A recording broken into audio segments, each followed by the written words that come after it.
head coach of the UCLA Bruins, is with us right now. Chip, appreciate you giving us a couple minutes here. I remember having a conversation with you a couple weeks back. We were there for a game. We had a blast with you and your staff.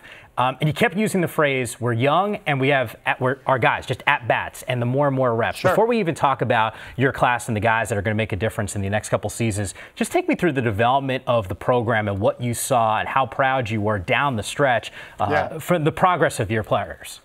And we did have a lot of young players, and at sometimes maybe forced to play a little bit earlier than we had planned. But I thought they responded fantastic, and they're just going to benefit from that experience of getting out on the field. You know, our left tackle, Sean Ryan, played every snap as a true freshman, and then 3 games in, once we started to get into conference play, or after the out-of-conference, Duke Clemens stepped in at left guard, and to watch those 2 guys specifically, they're kind of a microcosm is what we talked about. Every game they got better. Their last game was probably their best game, and we're excited about them and the rest of the kids from a future standpoint because with the exception of linebacker on the defensive side of the ball, in which we tried to address today, everybody's coming back. You know, we lost 1 offensive lineman and a running back. All the receivers are back. All the tight ends are back. All the quarterbacks are back. 4 offensive linemen are back.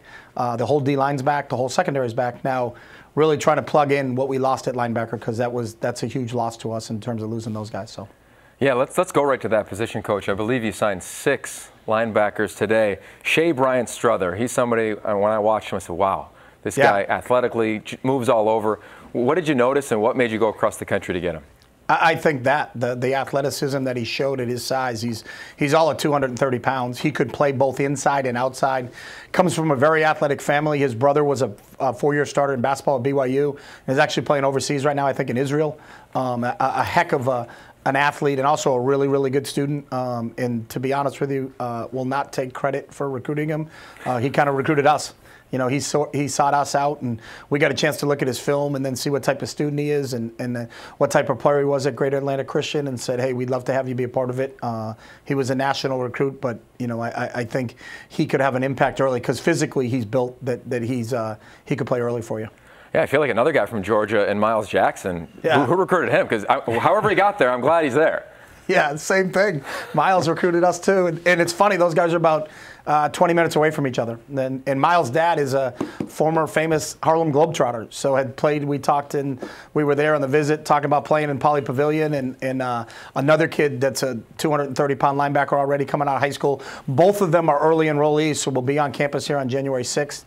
Can both play inside, both play outside. But kind of what we were looking for from a size component, toughness component, and athletic component, you know, with both those guys. Coach, you just dropped the phrase, hey, 2 guys that had reached out to us. And I know that happens for every program across the country. It's a unique situation at UCLA because of the academics as well. I remember when I was on campus, you were talking to us about some of the innovative things that you guys do in terms of practice on the football field. Curious the way the game has changed, recruiting with the portal and all those types of deals. Is there something that's different that's giving you a competitive advantage in terms of recruiting that you guys are doing maybe this season that you weren't happen to be doing maybe when you were in Eugene?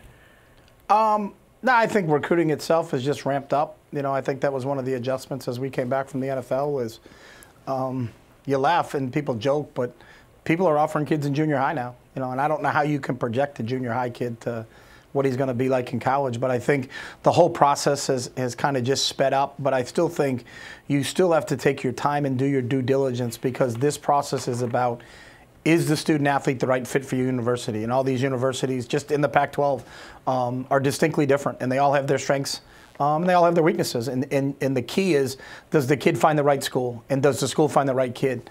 So when kids reach out to us from outside of what we call our footprint, and the footprint for us is the Pac-12 plus Hawaii, is we really just kind of go through that and make sure that they understand that we're not close. But that doesn't mean that it's not the right fit for them. And are they comfortable with that? Because we have an outstanding coaching staff here, but we cannot make this school closer to kids who live at a distance. And so they have to be comfortable with that. And both Shea and Miles were. You know, and we have Kenny Mestador, who's coming from Connecticut Prep School, who's actually from Canada and went to prep school in Connecticut to kind of better himself and give himself an opportunity, and that worked for him. And then our quarterback is from New Hampshire. So we do have kids that have come from the other side of the country. But this school has an international appeal, and I think that's what resonated with them.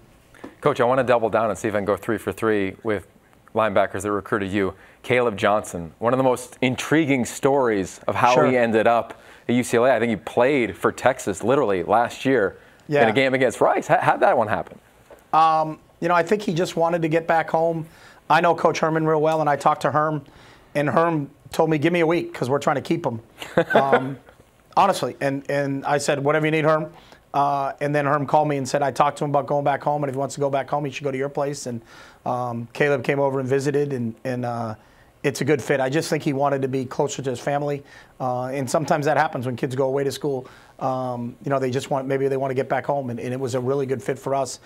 He was a kid that we looked at before he went to Texas. We're just glad we got a chance to get him back here on campus in Westwood. Yeah, I think when we talk about fits, another guy that's close to home, you have kind of a pipeline from Pasadena. John Humphrey, to me, is one of the best DBs in the entire country, specifically this conference. How'd you land him, and where do you think he fits in early on with his defense? Yeah, he's going to play corner for us. He's tall, he's long. We had him in camp and just fell in love with him. I think he's a multi-position player, but we'll start him at corner.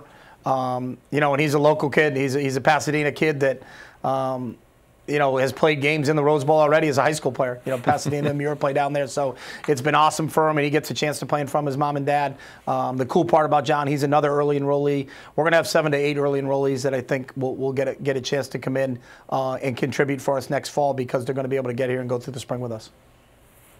Coach, before we let you get going, I'm just curious now that signing day, obviously it's a huge day for your program.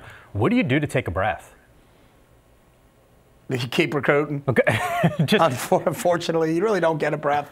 It's unique. I don't think they've thought this through the whole way. I don't know why there's a second signing date.